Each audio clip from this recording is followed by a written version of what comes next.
I was supposed to spend 2 weeks alone in my uncle's cabin. He said it would help me reset.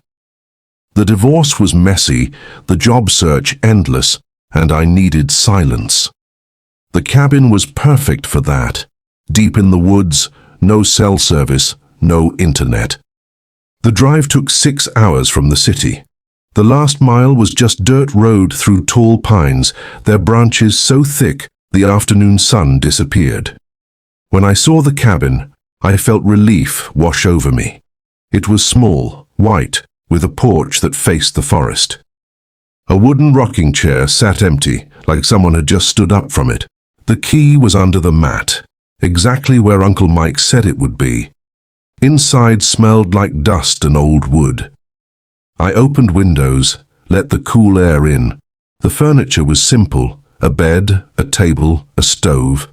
A shelf held a few paperbacks, all horror novels, which made me smile. Uncle Mike's sense of humor. I spent the first evening making the place comfortable. I found canned food in the pantry, got the generator running, split some firewood. By dark, I had a fire going and was sitting with coffee, listening to the wind move through the trees. That's when I heard the knock. It was soft at first, like I almost didn't hear it. Then again, knock, knock. Someone was at the door. I opened it. The porch was empty, just dark forest beyond, the trees like black walls. I looked both ways. Nothing. Maybe it was a branch or an animal. I closed the door and locked it. The next morning, there was a coffee cup on the porch table. It was still warm. Not my cup. I kept my dishes inside. This one was chipped, old, with black coffee inside, steam still rising from it. I looked around the empty forest. Nothing moved. I took the cup inside and emptied it. My hands were shaking. That night the knocks came again. Knock, knock, pause, knock, knock. Like a pattern. Like someone was trying to send a message. I didn't answer. I sat by the fire with all the lights on and waited.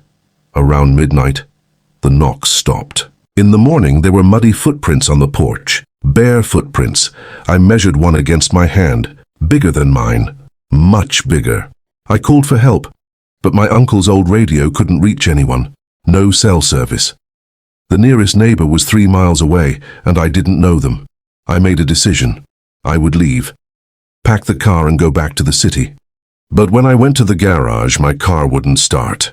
The battery was fine. The engine just wouldn't turn over, like something was holding it back. I tried again and again. Nothing. That's when I saw the figure between the trees. It was tall, impossibly thin, with long limbs. It wasn't moving. Just standing in the gap between 2 pines watching me.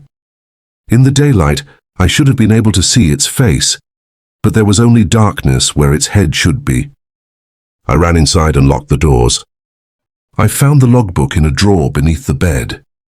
Previous guests had left notes. The entries went back years. Most were normal. Beautiful place, quiet, nice getaway. But older entries were different. Something is wrong here. I can hear it breathing outside. It came to the window. When I turned on the light, it was gone. But the footprints in the mud formed words. I don't know how, but they said my name. Third night. I haven't slept. I can see it moving between the trees. It's getting closer. The last entry was from 3 years ago. The handwriting was shaky, almost illegible. It's wearing my uncle's face. It walked past the window and it had his face. His exact face. But the mouth moved wrong. Too wide. I understand now. It doesn't want to hurt me. It wants to take me. To wear me like a coat. There's an old basement door I never opened. I think that's where the others are. I think I should go down there. I think that's the only way to make it stop knocking. That was the last entry. No name signed, no date. I tore through the cabin looking for a basement. Nothing. Then I went to the porch. Under the loose floorboards, I found a metal hatch. The basement was deeper than should have been possible. The stairs went down into darkness, and cold air rose up, carrying a smell like wet earth and something else. Something like meat left in the sun. I used a flashlight. The walls were stone, and on them were names, scratched into the stone. Dozens of names. Hundreds, maybe. All different handwriting, all cut deep into the rock like the people who wrote them had used their fingernails. At the bottom, the basement opened into a cavern. In the middle of the cavern was a thing. It was huge, filling half the space, and it was made of bodies, not stacked, not arranged, fused together. Arms and legs and torsos melted into one mass. I could see faces pressed against the surface from the inside, like people trying to claw their way out of something, mouths open, eyes still moving. It was breathing. And I understood what the logbook meant. This thing, whatever it was, didn't kill people. It collected them, merged them into itself. The being I had seen between the trees was the scout, the hunter, wearing borrowed parts of the people it had taken. It was using different faces, different bodies, all stitched together into a thing that looked almost human when it stood still in the shadows. I heard footsteps behind me. I turned. At the top of the stairs stood a man, my uncle. His face, his body, his voice when he spoke.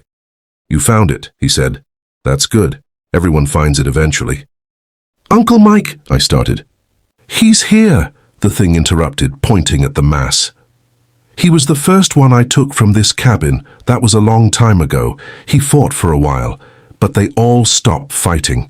They become part of something bigger, something that never ends, never hungers, never dies." I ran. But there was nowhere to run to. The cavern only had one exit, and he was blocking it. I don't know how long I fought. Hours, maybe, but it was never a real fight. He was stronger, faster. And there were others down there now. Things that had peeled away from the mass. Things that wore human skin but moved wrong. They didn't want to kill me. They wanted to bring me closer. When I felt the first touch of the mass against my back, I understood. It was warm. It felt almost like an embrace. The bodies inside it, they were still conscious. I could hear them, whispering, not screaming anymore, just whispering, telling me it was okay, that they weren't alone, that I wouldn't be alone either. It would have been easy to let go.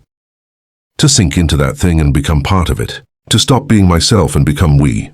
But I still had the knife from the kitchen. I pulled it from my belt. And I did something they didn't expect. I didn't cut at them. I cut at myself, deep, both wrists, both legs, everywhere. The mass recoiled. The thing in my uncle's shape screamed, a sound like metal tearing. They don't want damaged goods. They need whole bodies, clean bodies. The blood poured out of me onto the stone floor, and for the first time they seemed afraid. I stumbled backward, leaving a trail.